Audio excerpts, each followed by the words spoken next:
చిగురించబోతుంది. గొప్ప దినాలు నువ్వు చూడబోతున్నావు. నీ యేసుకు సమస్తము సాధ్యమే. గుడ్ మార్నింగ్ దేవుని ప్రియకుమారుడా, గుడ్ మార్నింగ్ దేవుని ప్రియకుమార్తె, special good morning to you. దమస్కున్న ప్రాంతంలో ఉన్న దేవుని ప్రజల్ని అవమానానికి, నిందలకు పాల్చేయడానికి ఒక లేఖ తీసుకుని వెళ్తున్నాడు సౌలు. వెళ్ళిన సమయంలో గుర్రాల మీద వెళ్తున్నప్పుడు దేవుడు అకస్మాత్తుగా వెలుగు ప్రత్యక్షమై సౌలు చెప్తాడు, అయ్యా నువ్వు నన్ను హింసిస్తున్న యేసు నేను, ఎందుకని నువ్వు హింసిస్తున్నావు, ఎందుకని నా ప్రజలను బాధపడతావు అని చెప్పి కొన్ని మాటలు దేవుడు మాట్లాడడంతో ఆ రోజు తన జీవితాన్ని దేవునికి అప్పగిస్తాడు. సౌలు పౌలుగా మారతాడు. చూడండి, ఈ దృశ్యంలో, ఈ కథలో, ఈ విషయంలో దేవుడు సౌలు జీవితాన్ని ఎలా డీల్ చేశాడు, సౌలు పౌలుగా మారడం చెప్పండి. చాలాసార్లు మన కుటుంబస్తులు, ప్రవక్తను బట్టి మనం బాధపడిపోతాం. మనం అనుకుంటాం వీరికి మారు, సౌలుగా ఉండిపోతారు. లేదు, వారు పౌలుగా మారుతారు. దేవుడు నీకు చెప్తున్నాడు వారు పౌలుగా మారుతారు. ఎలా డీల్ చేయాలి వారు పౌలుగా మారాలంటే మనం దేవుని మీద ఆధారపడి క్షమాపణ గుణంతో ముందుకు వెళ్ళాలి. క్షమాపణ గుణము ఒక వ్యక్తిని సౌలు నుంచి పౌలుగా మారుస్తుంది. సౌలు పౌలుగా మారాలంటే క్షమించాలి. నీ కుటుంబంలో ఎవరైతే ఇష్టాసారంగా ఉన్న వాళ్ళు ఉన్నారో, వారి జీవితం ఇష్టాసారంగా నడుపుతున్న వారు ఉన్నారో, వారిని దేవుడు మార్చబోతున్నాడు. దేవుని కార్యాలు నువ్వు చూడబోతున్నావు, గంభీరమైన కార్యాలు చూడబోతున్నావు. త్రాగుబోతుకుని నీ భర్త మారబోతున్నాడు. ఈ లోకపు స్నేహాలకు వెళ్ళిపోతుంది, నీ భార్య మారబోతుంది. ఈ లోకంలో దేవుని కొరకు కాకుండా ఇష్టాసారం బ్రతుకుతున్న వారు అవుతున్నారో, వారు దేవుని నమ్ముకోలేని వారిని దేవుడు మార్చబోతున్నాడు.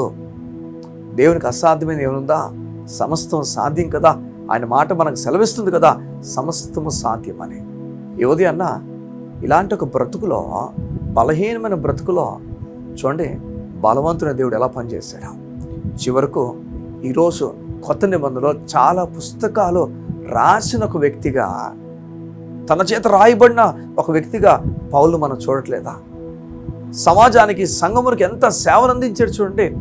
ఏ సంఘాలు అయితే పాడు చేయాలని కోరాడో అదే సంఘాలని బాగు కోరి ముందుకు ప్రయాణాలు చేశాడు. ఆఖరికి మరణించడానికి కూడా ఇష్టపడ్డాడు. నిజం, ఈరోజు దేవుడు ఎంత ప్రేమించేవాడో మనకు అర్థం కావాలి. ఒకవేళ ఈ మధ్యకాలంలో దేవుని ప్రేమ నుంచి దూరంగా నీకు అనిపిస్తుందేమో, నీవు దేవుడు దూరంగా ఉన్న భావాలతో నువ్వు వెళ్తున్నావేమో. లేదు, నీవు దేవుడు దగ్గరగా ఉన్నారు. నీకు దేవుడు చాలా సమీపంగా ఉన్నాడు.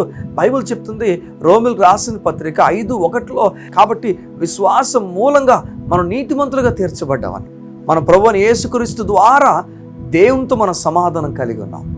ఈ ఉదయం దేవునితో నువ్వు సమాధానం కలిగి ఉన్నావు. దిగులు పడక, నెమ్మది కలిగి ఉండు.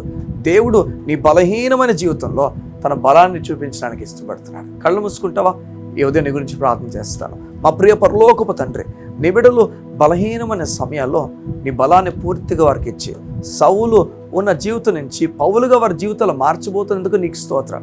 వారిని వాడుకోండి, గంభీరమైన కార్యాలు వారికి జరిగించండి. వారి ద్వారా ఉన్నతమైన కార్యాలు నీ ప్రజలు చూచుదురుగాక.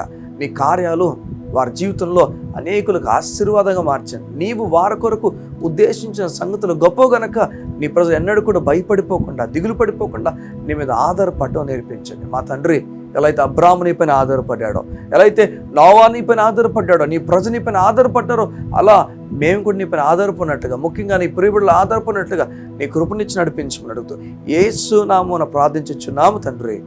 ఆమేన్, ఆమేన్. దేవుని ప్రియ కుమారుడా, కుమార్తె, నీతో దేవుడు మాట్లాడుతున్నాడు. యువతి అన్న, నీకు చెప్తున్నాడు, ఆయన నీ బలహీనతను బలముగా మార్చబోతున్నాడు. నీ బలహీనతను బలంగా మార్చబోతున్నాడు. God bless you. See you tomorrow.